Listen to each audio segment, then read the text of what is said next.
know? You can't get it in there when you're standing there in it.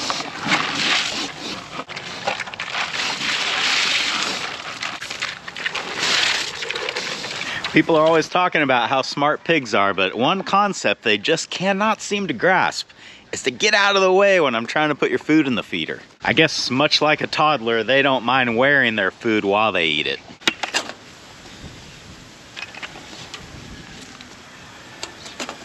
I'm no longer giving soybean meal to my two larger gilts here just because they've reached a stage in their life where they don't need that extra protein. So from here on out, they will just be getting straight wheat. In this case, they're getting fermented wheat. I really probably need to drag the hammer mill out and mill up a bunch of this wheat because I think that makes it a lot more digestible for them, but I just haven't had the time to do that, and the fermented wheat does a pretty good job as well.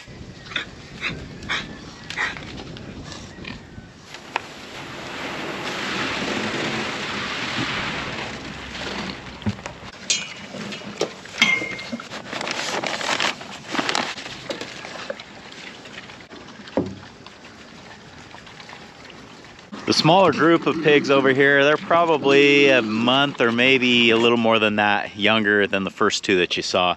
And they do still need that higher protein ration, but I think they're getting near the end of that. When the bin is empty of soybean meal, then they will be going to straight wheat as well.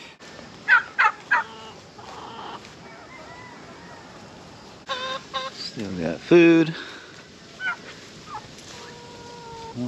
Food. Hey, who's laying eggs out there in the middle of the grass? It's not her.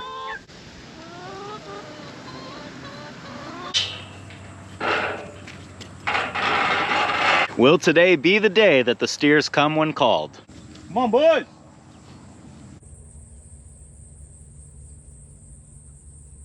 Come on, boys!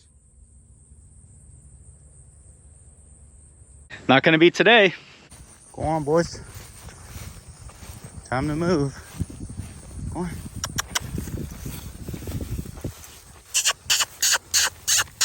You know the way.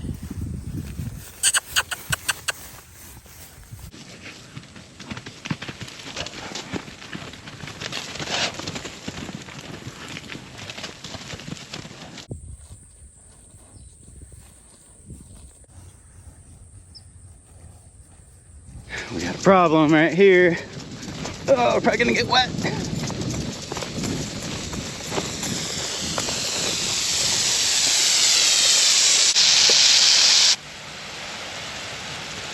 All that from one blade of grass. I think. We're gonna find out right now. Yep. Back out here at the home ranch now, and it is time to put these cattle into a new pasture. As you can tell, they're ready to go. I've noticed that the flies are starting to boost back up again, and it's time to hit them with the fly sprayer again. What I've been doing is, since getting the main population sort of knocked down and under control, I'm only running the fly sprayer on the cattle about once every 2 weeks, and I have found that this is enough to knock the flies back and keep them down. Up to this point, I've been experimenting with both permethrin mixes and with just spraying regular old Dawn dish soap on the cattle, and today I'm gonna try something new. What I've got here is called Georgia Juice. It's made by Fussel Farms, which is the same outfit that makes the sprayer, and this is an all-natural fly repellent. They use basically just soap and essential oils, and supposedly that is going to keep the flies off of the cattle. So we're going to fill the fly sprayer up with some Georgia Juice and see how it works.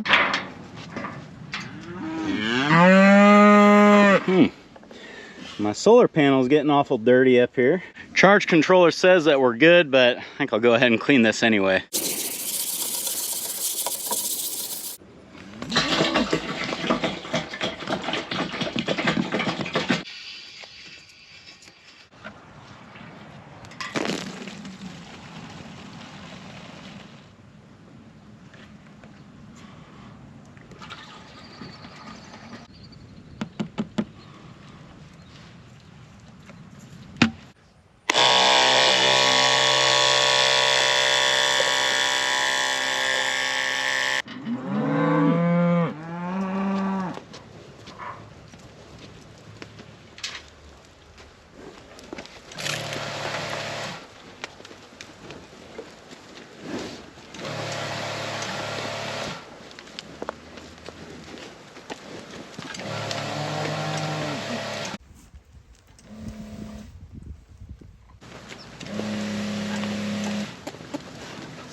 And now my favorite part is examining the fly kill after just one pass through the cow sprayer.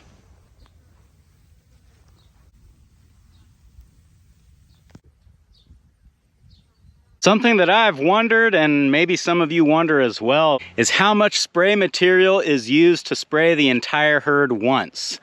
Everybody was up here in the corral, and now they have all since walked through the sprayer. We just had it filled up to 25 gallons. Let's see where it's at. I know it's kind of difficult to see the marks on the tank and where the fluid level is just because it's hard to see. That's just the nature of these tanks. But it looks like the mark is now right between the 25 gallon mark and the 20 gallon mark. So I would say 2.5 gallons to treat the entire herd. That's not bad. So that means that this 25 gallon tank can make an application to my herd 10 full times before it goes empty. And for reference, we have 40 adult cattle out here. That includes the bulls, replacement heifers, and all the breeding herd. And then there are 34 calves. That is one fat black widow.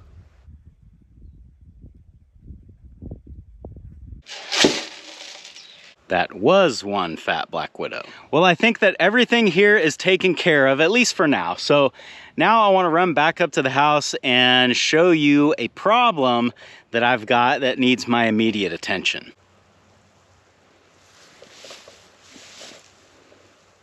That's certainly not what we want to see out here. Well, if you've ever raised chickens, you know what that means. We had a predator loss out here. There were 13 layer hens in this enclosure here, and now there are only 12. I'm not actually exactly sure what I'm dealing with here. In the way that this carcass has been left, it almost looks like a hawk or an owl could have done this, but I just find it so hard to believe that a hawk would fly into the enclosure here, kill one of the chickens, and then carry it over there to eat it. That just doesn't seem like that would happen that way. If it was a raccoon, they usually leave a lot more behind. It seems like they oddly don't eat as much of the carcass as you would think. Usually they eat the heads for sure, and then they might reach in and get hearts or some other organs. If this was a fox, I would expect that a lot more than just one would have been got, because usually what would happen if a fox got in here somehow is they just start killing and they don't know when to stop. They won't just take what they can eat. They'll probably end up killing everyone in here. So I don't know what I'm dealing with here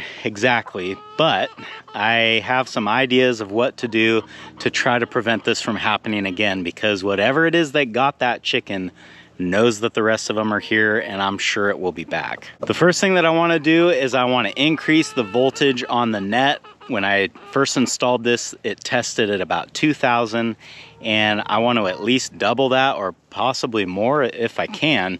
And then I want to set some live traps around the enclosure here so that hopefully we can catch whatever it is that did this to our chicken. First thing I want to do, however, is test the net again and see where it's at. I should mention that I am again using the S40 because I got a new battery for it, so we may not test 2,000. In fact, I think the S40 puts out a little bit more than that other box that I was using, so we'll see what it is. Wow, I've actually got a decent amount of voltage on that net, 4,800. Gosh, I can't imagine that not stopping a predator, but something happened, so we got to figure it out. I'm wondering if maybe something didn't climb up the wire fence to the pig pen and then, you know, use that as a vantage point to jump over and get into the chicken pen here. So I think maybe we'll move this away from the fence a little bit just in case that is what happened. I think when whatever it was went to climb out of here, it probably got a pretty good zap, but a wild animal's got a lot of motivation to not be stuck in here. So it may have been that the zap wasn't enough to keep him trapped in here, and he was able to get out.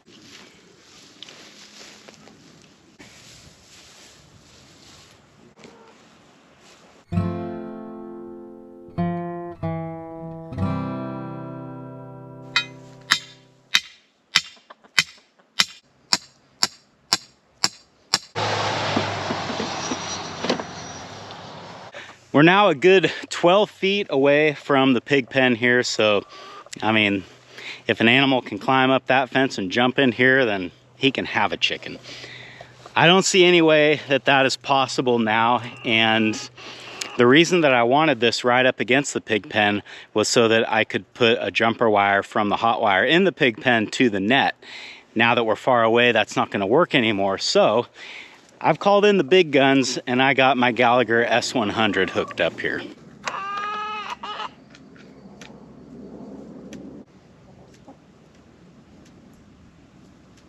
We are a little over 6,000 volts now, so a big improvement, but I still think we can do better.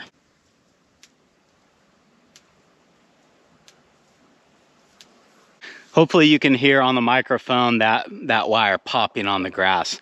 And I think that's where we're losing a lot of our voltage. So I'm gonna come through here with the weed whacker, clean this up a little bit, but then I think I'm also gonna take some of my fiberglass posts and use them to lift the wire up where it's sagging a little bit, because I'm just not able to stretch this tight enough to get it off the ground, and the ground's not even either. So I think if I use some fiberglass posts, that I can kind of help this.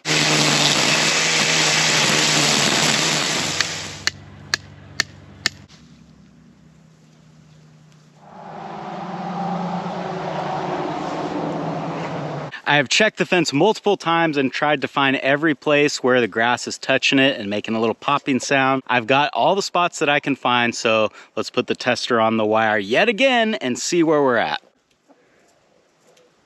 Ooh, that's what I like. Now we are at 8,600 volts on this net.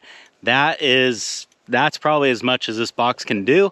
Probably as much as most boxes can do, so I feel good about that. There's no doubt in my mind that no matter what the predator is, big or small, if it touches that fence and gets a jolt like that, it'll go running for the hills.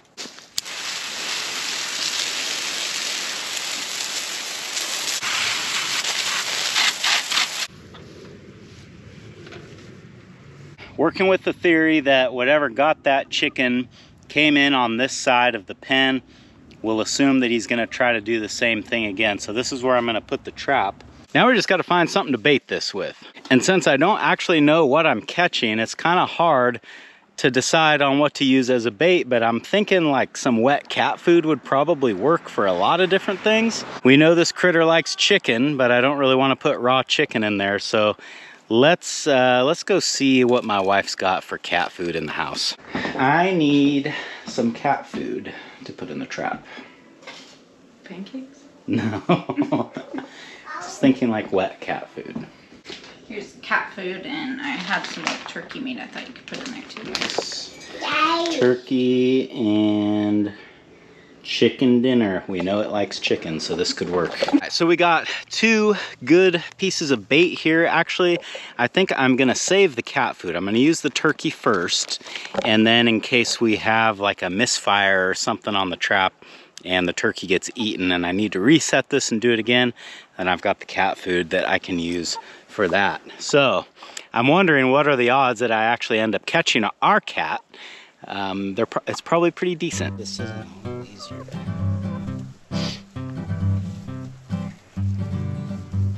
Well, hopefully between stepping up the voltage on the wire and having the trap out here, hopefully our problems are over. Honestly, I don't really care if I catch whatever this is or not, as long as it just leaves the birds alone. That's all I really care about. I just don't want to lose any more livestock. Whatever happens from here, I'll let you guys know. Thanks for hanging out with me today, guys, and I hope I'll see you again on Farmer Tyler Ranch.